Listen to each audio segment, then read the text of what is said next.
ఈ రోజు స్టోరీ అయితే చాలా ఇంట్రెస్టింగ్గా ఉండబోతుంది. మన హీరోయిన్ రాధ తన మనసులో ఉన్న మాటను మన హీరో విక్రమ్ కృష్ణతో చెప్పేసింది. నువ్వు ఏ క్షణమైతే నా మెడలో నల్లపూసలు వేశావో ఆ క్షణం నుంచి నేను నిన్ను భర్తగా స్వీకరించాను. ఇక ఈ బంధంలో జీవితాంతం ఉండాలని నిర్ణయించుకున్నాను అని విక్రమ్ కృష్ణతో చెప్పేసింది. ఇక విక్రమ్ కృష్ణ ఎలా రియాక్ట్ అవబోతున్నాడు, ఇక మరిన్ని ఇలాంటి ఇంట్రెస్టింగ్ విషయాలు ఈరోజు ఎపిసోడ్లోనే అస్సలు మిస్ అవ్వద్దు. లాస్ట్లో ట్విస్ట్ అయితే అస్సలు మామూలుగా లేదనే చెప్పాలి. అస్సలు మిస్ అవ్వద్దు, లాస్ట్ వరకు చూసేయండి.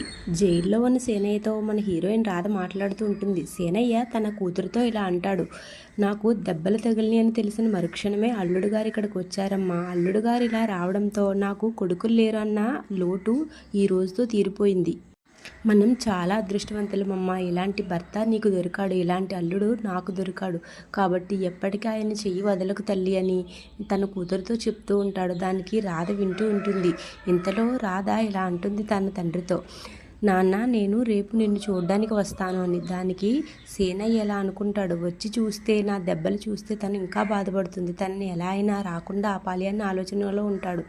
అప్పుడు సేనయ్య మన హీరోయిన్ రాధతో ఇలా అంటాడు, నువ్వు రేపు రావద్దు తల్లి, జైల్లో ఇన్స్పెక్షన్లు జరుగుతున్నాయి, అవి పూర్తయ్యే వరకు మొలాఖతులు ఉండవట, అందుకని అవి పూర్తయిన తర్వాత నువ్వు అల్లుడు గారిని తీసుకుని వద్దుగానిలే అని చెప్తాడు. దానికి ఇక మన హీరోయిన్ రాధ కూడా ఒప్పుకుంటుంది. సరేనని ఇక ఫోన్ కట్ చేస్తుంది. ఇక ఇదంతా పక్కనే చూస్తున్న మన హీరో తల్లిదండ్రులు ఇద్దరు కూడా చాలా సంతోషపడతారు. ఫోన్ పెట్టిన తర్వాత రాధ మాట్లాడే మొదటి మాట తన భర్త అయిన విక్రమ్ కృష్ణకు సారీ చెప్తుంది.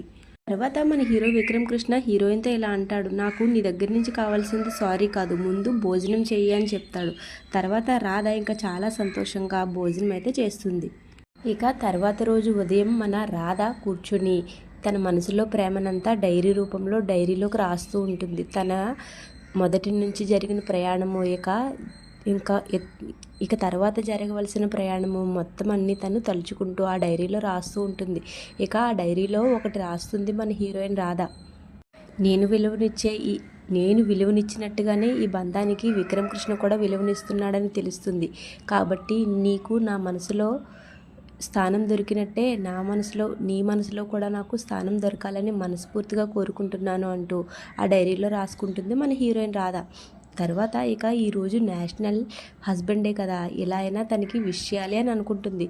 ఇక అనుకున్నదే తరువాయిగా ఎలా చేయాలి అని ఆలోచించి అద్దం పైన హ్యాపీ హస్బెండ్ డే అని రాస్తుంది. రాసేలోపు ఇంతలోనే అక్కడికి మన హీరో విక్రమ్ కృష్ణ అయితే వచ్చేస్తాడు. ఇక తర్వాత ఏం జరిగింది అది చూసి విక్రమ్ కృష్ణ ఎలా రియాక్ట్ అయ్యాడో తెలుసుకునే ముందు ఒక్క చిన్న విషయం అండి. ఇంకా ముందైతే చాలా ఇంట్రెస్టింగ్ విషయాలు ఉన్నాయి, కానీ ఇక్కడే ఒక చిన్న రిమైండర్. ఇప్పటి వరకు చూసారంటే నా ఎక్స్ప్లెనేషన్ నచ్చే ఉంటుంది అనుకుంటున్నాను. ఇంకా ముందైతే చాలా ఇంట్రెస్టింగ్ మ్యాటర్స్ ఉన్నాయి. ఈ వీడియో మీకు ఎలా అనిపించిందో కమెంట్ చేయండి. మన ఛానల్ సబ్స్క్రైబ్ చేసుకోకపోతే సబ్స్క్రైబ్ చేసుకోండి. సబ్స్క్రైబ్ చేసుకుంటే మాత్రమే డైలీ మీ మొబైల్లోకి మన వీడియోలు అనేవి వచ్చేస్తాయి, లేకపోతే డైలీ కంటెంట్ మీరు మిస్ అయిపోతారు. ఇక తర్వాత ఏం జరిగిందో చూసేద్దాం, వచ్చేయండి. తర్వాత రాధ అది పూర్తి చేయకుండానే అక్కడికి విక్రమ్ కృష్ణ అయితే వచ్చేస్తాడు. ఇక విక్రమ్ కృష్ణ వచ్చాడని తను చూపించకుండా తన చీర చెంగును అడ్డు పెడుతుంది. వీళ్ళిద్దరూ ఇలా గొడవ పడుతున్న సమయంలో ఇక విక్రమ్ కృష్ణ అద్దం మీద ఉన్నది చూడకూడదని మన హీరోయిన్ రాధ విక్రమ్ కృష్ణని మంచం మీదకి నెట్టి ఇక ఆ అద్దాన్ని చెరిపేస్తుంది. ఈ క్రమంలోనే డైరీలో ఉన్నది చూసేస్తాడు విక్రమ్ కృష్ణ. ఇక అది చూడడానికి డైరీ దగ్గరికి వెళ్తాడు. మన హీరోయిన్ రాధ మాత్రం అద్దం తొడవడంలో చాలా బిజీగా ఉంటుంది. ఇక తర్వాత విక్రమ్ కృష్ణ బుక్ దగ్గరికి వెళ్ళేసరికి మన హీరోయిన్ రాధ కూడా విక్రమ్ కృష్ణని చూసేస్తుంది. చూసిన తర్వాత అక్కడికి వెళ్ళి ఆ బుక్ లాక్కునే ప్రయత్నం చేస్తుంది. ఎలా వీళ్ళిద్దరూ ఒకరి దగ్గర నుంచి ఒకరు లాక్కునే ప్రయత్నంలో మళ్ళీ మన హీరో వడిలో పడిపోతుంది. తర్వాత విక్రమ్ కృష్ణ జాయిగా ఆ బుక్ని ఓపెన్ చేసి తెరవబోతాడు. తెరిచేలోకి మన హీరోయిన్ రాధ తన చేతిలోంచి ఆ పుస్తకాన్ని లాక్కుని అక్కడి నుంచి పైకి లేస్తుంది. తర్వాత విక్రమ్ కృష్ణ ఇలా అడుగుతాడు, ఇందాక నువ్వు అద్దం మీద ఏదో రాసావు, ఇప్పుడు డైరీలో ఏదో రాసావు, ఏం రాసావో చెప్పమంటే చెప్పడం లేదు, మర్యాదగా ఆ బుక్ ఇస్తావా లేదా అని అడుగుతాడు. తర్వాత మన హీరోయిన్ రాధ, నేను బుక్లో రాసింది చూపించలేను కానీ అద్దం మీద రాసింది అయితే మళ్ళీ రాసి చూపిస్తాను అని చెప్తుంది. ఇక్కడే మన హీరో విక్రమ్ కృష్ణని కళ్ళు మూసుకోమని తన షర్ట్ పై రాస్తుంది. ఇక తన షర్ట్ పై అయితే మై డియర్ హస్బెండ్ అని రాస్తుంది. అది మన విక్రమ్ కృష్ణకు కనిపించదు, ఎందుకంటే అది తన వీపు మీద రాస్తుంది. ఇంకా అదేంటో తెలుసుకోవాలని ఈ రాధాకృష్ణులు ఇద్దరు కూడా మళ్ళీ హంగామా అయితే మొదలు పెట్టేస్తారు హాల్లో. తర్వాత ఇంకా అందరి ముందు హాల్లో చెప్తుంది మన హీరోయిన్ రాధ విక్రమ్ కృష్ణతో హ్యాపీ హస్బెండ్ డే అని. ఇక ఆ మాటకి మన విక్రమ్ కృష్ణకి ఏం మాట్లాడాలో కూడా అర్థం కాదు. ఇక అందరూ ఉన్నారని సైలెంట్ అయిపోతాడు. అయితే ఇక షర్ట్ మీద ఏం రాసావో కూడా చెప్పు అని అంటాడు. దానికి మన హీరోయిన్ రాధ ఇలా చెప్తుంది, మై డియర్ హబ్బీ అని రాశాను అని. దానికి తర్వాత వాళ్ళందరూ అక్కడి నుంచి వెళ్ళిపోయిన తర్వాత ఇక విక్రమ్ కృష్ణ అయితే రాధను తిడతాడు, నువ్వు ఎందుకు ఇలా రాస్తున్నావు, నేను నీ హస్బెండ్ని కాదు కదా అని. ఇక్కడ వీళ్ళిద్దరికీ కూడా కాస్త వాదన అయితే రన్ అవుతుంది.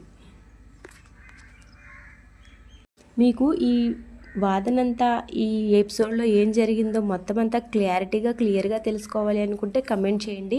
అంటే తక్కువ టైంలో పెడుతున్నాను కాబట్టి షార్ట్కట్లో ఏం జరిగింది అన్నది మాత్రమే చెప్తున్నాను. మీకు ఇంకా ఫుల్ లెంత్ మొత్తం వీడియో అంతా ఏం జరిగింది పిన్ టు పిన్ తెలుసుకోవాలనుకుంటే కమెంట్ చేయండి. తర్వాత ఏదో ఒకటి చెప్పి రాధ మాట దాటవేసి అక్కడి నుంచి వెళ్ళిపోతుంది. ఇదంతా చూసిన దమయంతి అయితే ఇలా అనుకుంటుంది, వీళ్ళ వ్యవహారం చూస్తే చాలా దూరమే వెళ్ళేలా ఉంది, వీళ్ళని ఇక్కడే కట్ చేయాలి అని అనుకుంటుంది. అదండి, ఇదైతే ఈరోజు ఎపిసోడ్. రేపటి స్టోరీ అయితే ఇంకా ఇంట్రెస్టింగ్గా ఉండబోతుంది. రేపటి స్టోరీలో మన హీరోయిన్ రాధ తన మనసులోని ప్రేమను ఇంకా తన బంధాన్ని విక్రమ్ కృష్ణకి చెప్పేసింది. నేను సంవత్సరం పాటు నటించడానికి మీ భార్యగా వచ్చాను, కానీ ఈ బంధంతో నేను జీవితాంతం మీ భార్యగా ఉండాలని నిర్ణయించుకున్నాను అని మన హీరో విక్రమ్ కృష్ణకి అయితే చెప్పేసింది. ఇక మన హీరో ఎలా ఫీల్ అవుతాడు, తర్వాత హీరోయిన్ ఏం చేయబోతుంది, ఇలాంటి మరిన్ని ఇంట్రెస్టింగ్ విషయాలు ఈరోజు ఎపిసోడ్లో చూసాం కదా. ఇక రేపు కూడా చాలా ఇంట్రెస్టింగ్గా ఉండబోతుంది, అస్సలు మిస్ అవ్వద్దు. రేపటి స్టోరీ కూడా ఇలాగే టీవీలో కంటే ముందుగానే మన ఛానల్లో చూడాలనుకుంటే మన ఛానల్ని సబ్స్క్రైబ్ చేసుకోండి, బెల్ ఐకాన్ని ఆల్లో పెట్టుకోండి. ఈ వీడియోకి మీకు నచ్చితే ఈ వీడియోకి ఒక లైక్ చేయండి. Thank you so much for watching.